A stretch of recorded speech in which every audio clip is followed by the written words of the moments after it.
सहना भवतु सहनौ भुनक्तु सह वीर्यं करवावहै तेजस्विनावधीतमस्तु मा विद्विषावहै। ओम शांति शांति शांति। वैदिक जीवन पद्धति की इस कक्षा में आप सभी श्रोताओं का, दर्शकों का हृदय की गहराइयों से हार्दिक स्वागत है, अभिनंदन है। वेदो अखिलो धर्म मूलम, वेद सब सत्य विद्याओं का पुस्तक है। वेद का पढ़ना, पढ़ाना, सुनना, सुनाना तथा मनसा वाचा कर्मणा अपने स्वभाव मिलाना हम सभी श्रेष्ठ जनों का, आर्यों का परम कर्तव्य है। कल्याणी वेदवाणी का हम स्वाध्याय कर रहे हैं और एक जीवन में जो सबसे बड़ा संबल है, सबसे बड़ा सुख है, वो गृहस्थ जीवन में एक सच्ची संतान का सुख। माता पिता के लिए, पति पत्नी के लिए अपनी संतान का सुख सबसे बड़ा सुख है। इस संदर्भ में हमने पिछली कक्षा में चर्चा की थी। और अच्छी संतानों के लिए, अच्छे शिष्यों के लिए माता पिता का अच्छा होना, गुरु का सच्चा होना, ये परम आवश्यक है। यदि हम चाहते हैं कि हमारी संतानें बहुत तेजस्वी हों, ओजस्वी हों, धीर वीर गंभीर हों, तो उसके लिए हमको स्वयं भी वैसा बनना पड़ेगा। हमारे महापुरुषों के हम जीवन को देखते हैं, जितने बड़े महापुरुषों का हम चरित्र पढ़ते हैं, उतने ही माता पिता का उनका त्याग, उनकी सात्विकता, उनका सामंजस्य, उनमें एक बहुत जो दिव्यता का भाव वो जरूर होता है। इसलिए आज के परिवेश में यदि हम संतानों को अच्छा बनाना चाहते हैं तो उसके लिए पति पत्नी का अच्छा होना बहुत आवश्यक है।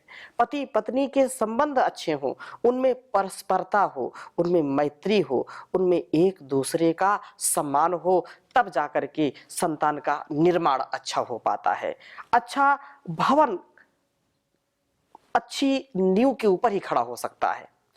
जब भवन हम चाहते हैं कि बहुत अच्छा हो और नींव हमारी कमजोर है, तो भवन हो सकता है बन जाए, लेकिन अधिक दिन तक वो ठहर नहीं सकता, ढह जाएगा। इसी प्रकार से यदि हम अपने कुल वंश परंपरा को, अपनी संतान को महान बनाना चाहते हैं, तो हमारे जीवन में अर्थात जो पति पत्नी हैं, उनके जीवन में बहुत ही सुंदरता, बहुत पवित्रता, बहुत शुचिता, आदर्श जीवन उनका होना चाहिए, आदर्श दाम्पत्य जीवन। इस विषय में आज हम पुनः चर्चा करेंगे और आज हम ऋग्वेद के 8वें मंडल के 31वें सूक्त के 9वें मंत्र का स्वाध्याय करेंगे। और 9वें के बाद और भी अनेक मंत्र हैं, बहुत सुंदर मंत्र हैं, इनका एक एक हम रसास्वादन करेंगे। प्रथम वेद मंत्र लिखता हूं आपके समक्ष, फिर चर्चा करूंगा। ओम वीतिहोत्रा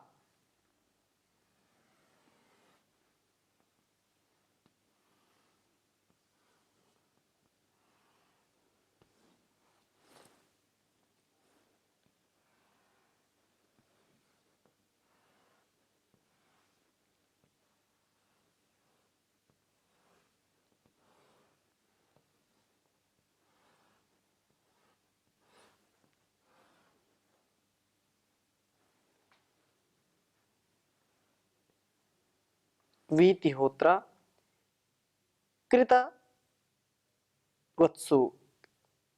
कृतवत्सु।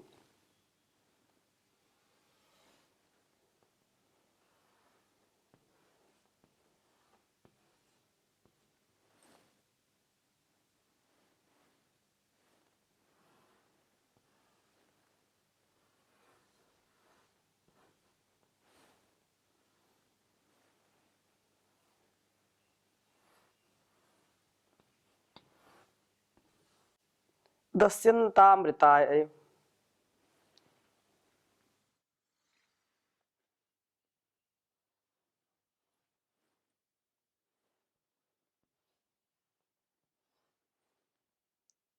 दशस्यन्तामृताय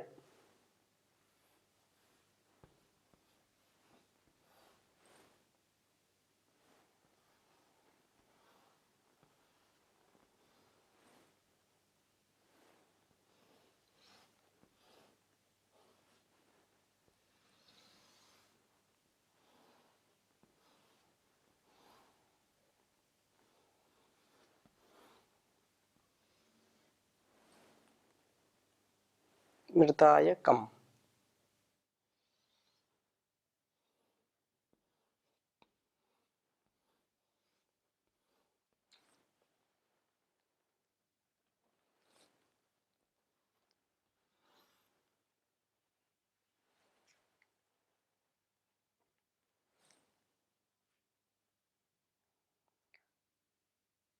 समूधो रोमशम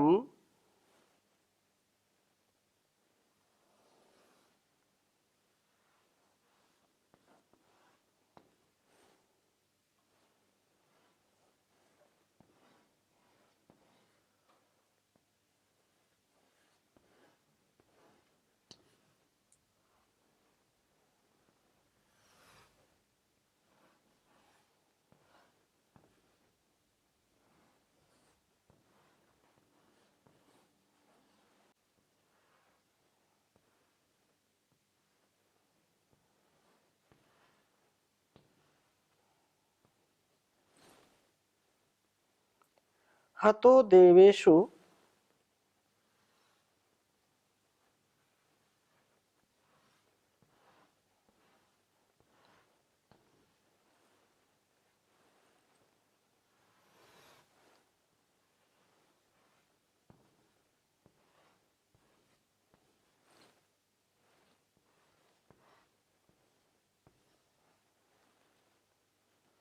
कृणुतो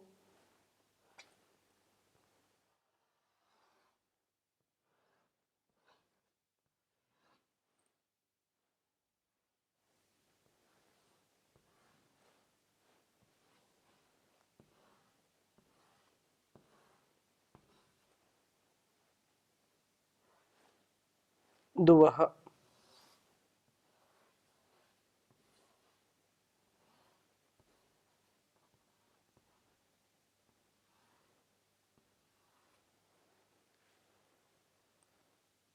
ऋग्वेद के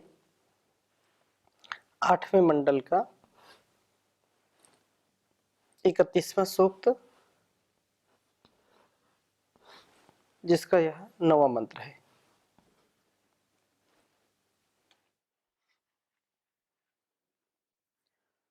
ओम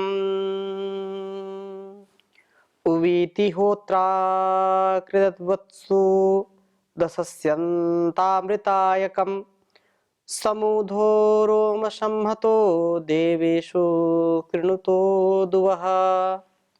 ओम वेति होत्रा कृतवत्सु दशस्यन्तामृतायकम् समूधो रोमशंहतो देवेषु कृणुतो दुवः। बहुत सुंदर बात कही है। संतान निर्माण के लिए परस्पर प्रीति, परस्पर प्रेम, परस्पर मेल हो। वीति होत्रा, वीति अर्थात प्रिय करहा, होत्र यज्ञ ययोः, यज्ञ ययोः, जिनको यज्ञ बड़ा प्रिय है। कृतवत्सु याचमान कृत धनौ पात्रेषुप युक्त धनौ, पात्रों में धनों को उपयुक्त करने वाले, अर्थात जो दानशील हैं। अमृताय, अमरण के लिए, निरोगता के लिए, आरोग्यता के लिए। कम, कम जो है सुख, अर्थात कह सुख, जो सुखप्रद हवि रूप अन्न को दशस्यंता देवों के लिए देते हैं। ये पति पत्नी अमृताय, प्रजा के द्वारा अमर बने रहने के लिए, ऊधः, जो हर प्रकार से अपने जीवन को बहुत ही यशस्विता से एक संतान प्राप्ति के लिए जीते हैं, ऐसे स्वतः संयुक्त करते हैं। केवल संतान निर्माण के लिए वह संगति करते हैं। वे संतान निर्माण के लिए ही जो एक व्यवस्था है संतानोत्पत्ति की, गर्भाधान की, उस परंपरा का वह निर्वहन करते हैं उत्तम संतानों की प्राप्ति के लिए। भोग वासना के लिए नहीं, वासना के लिए नहीं, अपितु उत्तम संतान की प्राप्ति के लिए पति पत्नी का जो मिलन है, वह दिव्य संतान, दिव्य सेवा, दिव्य समाज, दिव्य राष्ट्र के लिए जो यज्ञ है, जो एक आहुति है, उस दृष्टि से वो इस महनीय कार्य को, इस यज्ञ को संपन्न करते हैं। इसलिए केवल संतान के लिए जिन पति पत्नी अपने दाम्पत्य जीवन का निर्वहन करते हैं और उत्तम संतानों वाले ये पति पत्नी देवेशु, देवों में दुआ परिचर्या उपासना को पूर्णतः करते हैं। कहने का आशय ये है कि अपने कर्तव्य पालन में पति पत्नी, जो आदर्श पति पत्नी हैं, वे वास्तव में यज्ञशील होते हैं, वो परोपकारी होते हैं, सदाचारी होते हैं, वो अपने मन से, अपने वाणी से, अपने शरीर से सदा कल्याणकारी ही कर्मों का अनुष्ठान करते हैं। तो और दान की वृत्ति वाले बनते हैं, यज्ञशील होते हैं, यजन करते हैं, त्याग वृत्ति वाले होते हैं, दान वृत्ति वाले होते हैं और निरोगता के लिए हवि रूप अन्नों को देने वाले होते हैं।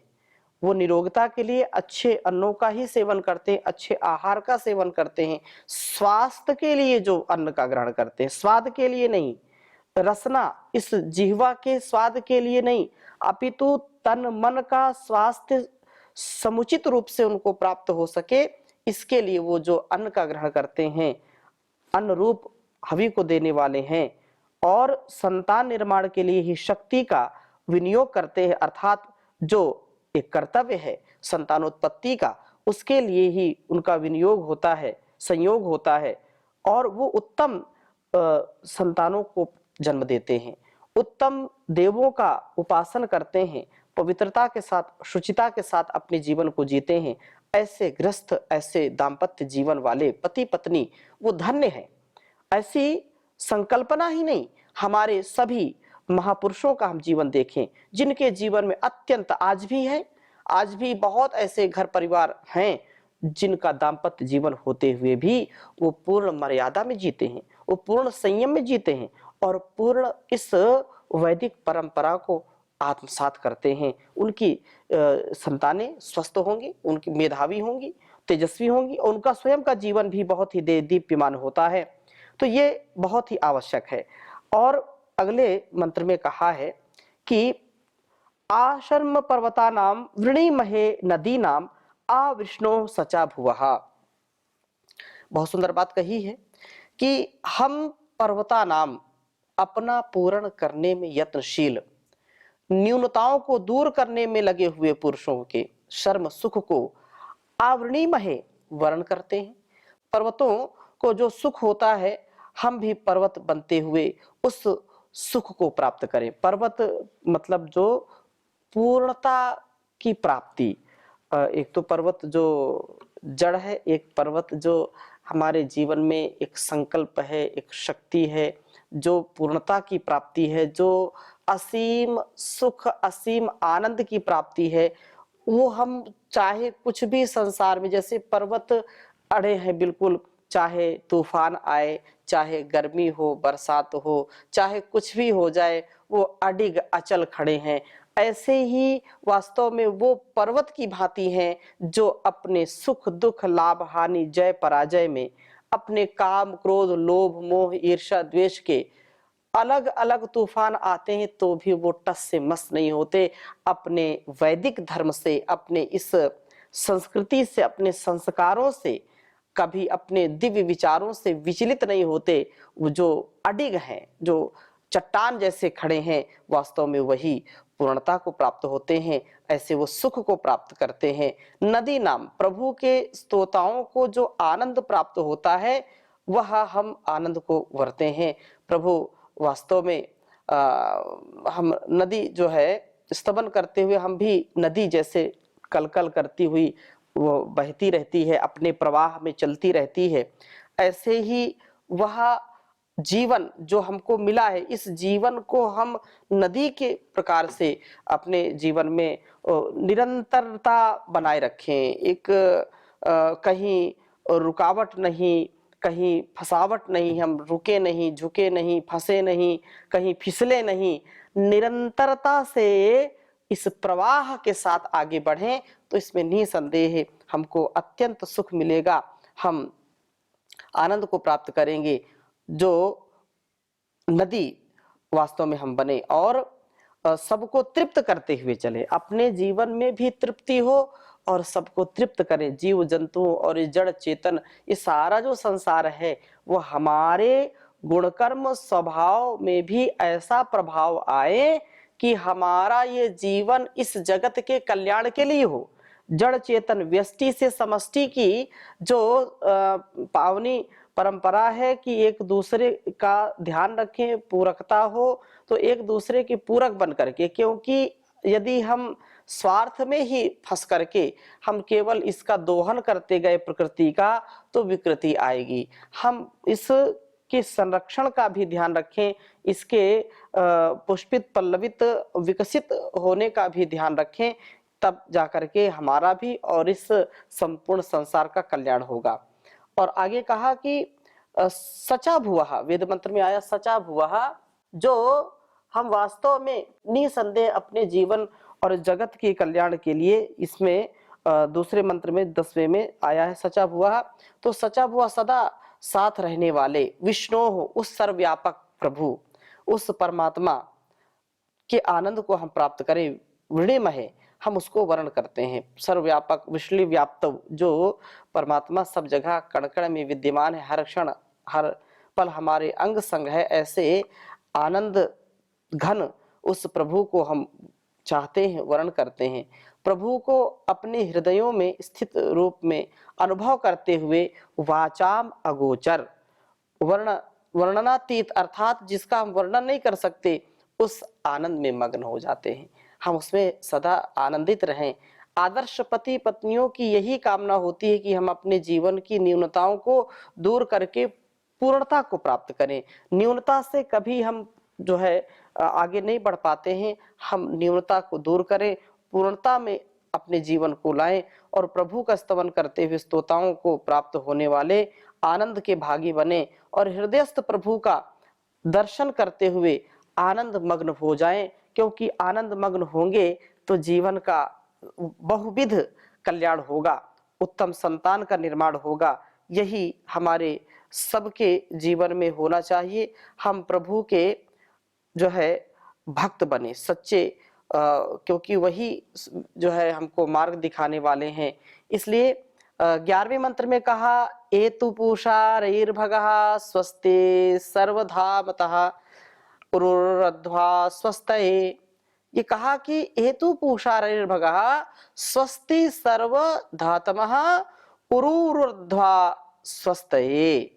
रई धनों का देने वाला, भगः भजनी है जो, सेवनी है जो, सर्वधातमः हम सबका धारण करने वाला, पूषा जो पुष्टि करता है, जो सबका पोषक बना हुआ है, सबका पालन पोषण करता है। आ हेतु हमें सर्वथा प्राप्त हो और स्वस्थ हमारा सदा कल्याण हो। उरु अध्वा विशाल मार्ग, स्वस्थ है हमारे जो है अविनाश के लिए हो। हम संकुचित मार्ग से न चलते हुए विशाल मार्ग से चलते रहें, क्योंकि जो संकीर्ण विचारधारा है, जो स्वार्थपरता है, जो इंद्रियों की गुलामी है, जो क्षणिक सुख लेना चाहते हैं, ये क्षणिक सुख वास्तव में हमारे लिए काल बन जाता है। हम यदि स्वार्थ की भावना से युक्त हैं तो स्वार्थ में जो व्यक्ति है उसको आनंद की अनुभूति नहीं हो सकती। जो संकीर्ण विचारधारा में रहता है उसको कभी भी उन्नति का पथ सूझता ही नहीं है। उन्नति के पथ के लिए हमको सदा सर्वदा उन्नत जीवन जीना पड़ता है, प्रभु की भक्ति के साथ जीवन को जीना पड़ता है। और इस प्रकार से जो जीवन जिएगा तो वास्तव में उसका अतिशय कल्याण होगा। यही वेदवाणी हमको बार बार इस संकेत कर रही है कि हम अपने और अपनों का ध्यान रखते हुए, अपने कर्तव्य का पालन करते हुए सदा वेद मार्ग पर आगे बढ़ें। वेद मार्ग पर आगे बढ़ते हुए ये कल्याण का मार्ग है।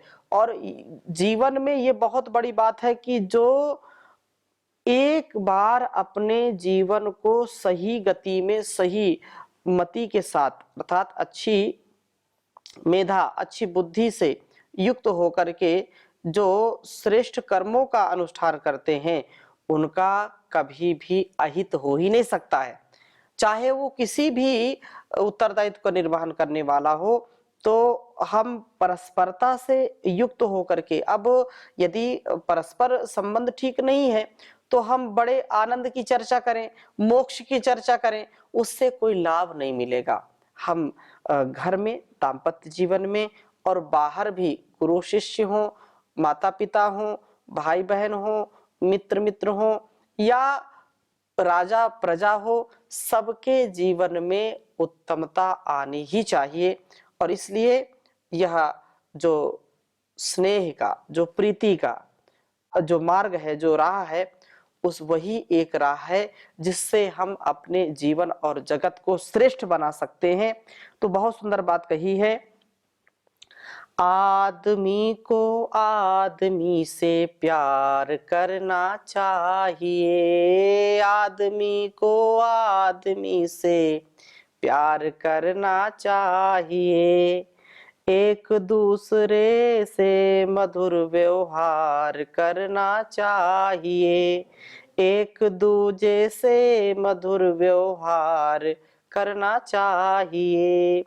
जन्म से छोटा बड़ा कोई नहीं संसार में, जन्म से छोटा बड़ा कोई नहीं संसार में, गुण कर्म से छोटा बड़ा स्वीकार करना चाहिए, आदमी को आदमी से प्यार करना चाहिए।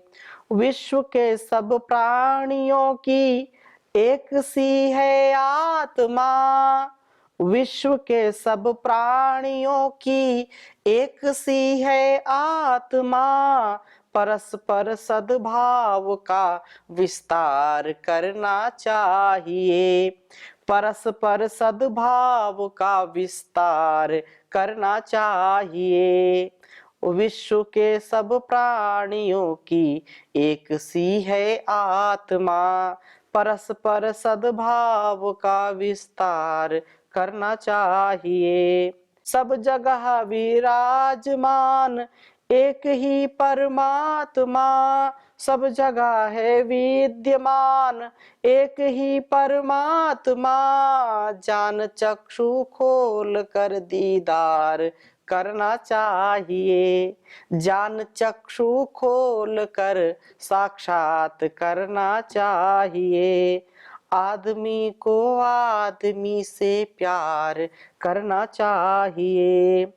जिंदगी में पाप कर्मों से सदा बचते रहो, जिंदगी में पाप कर्मों से सदा बचते रहो, पुण्य का मौका मिले हर बार करना चाहिए, पुण्य का मौका मिले हर बार करना चाहिए, एक दूजे से मधुर व्यवहार करना चाहिए, गैर को शुभ कर्म करने की करो फिर प्रेरणा, गैर को शुभ कर्म करने की करो फिर प्रेरणा, पहले अपने आप को तैयार करना चाहिए, पहले अपने आप को तैयार करना चाहिए, आदमी को आदमी से प्यार करना चाहिए, पथिक मानवता का दामन हाथ से ना छोड़ना, पथिक मानवता का दामन हाथ से ना छोड़ना, धर्म रूपी नाव से भव पार होना चाहिए, धर्म रूपी नाव से भव पार होना चाहिए, आदमी को आदमी से प्यार करना चाहिए, एक दूजे का सदा सत्कार करना चाहिए, एक दूजे से मधुर व्यवहार करना चाहिए। ओम शांति शांति शांति।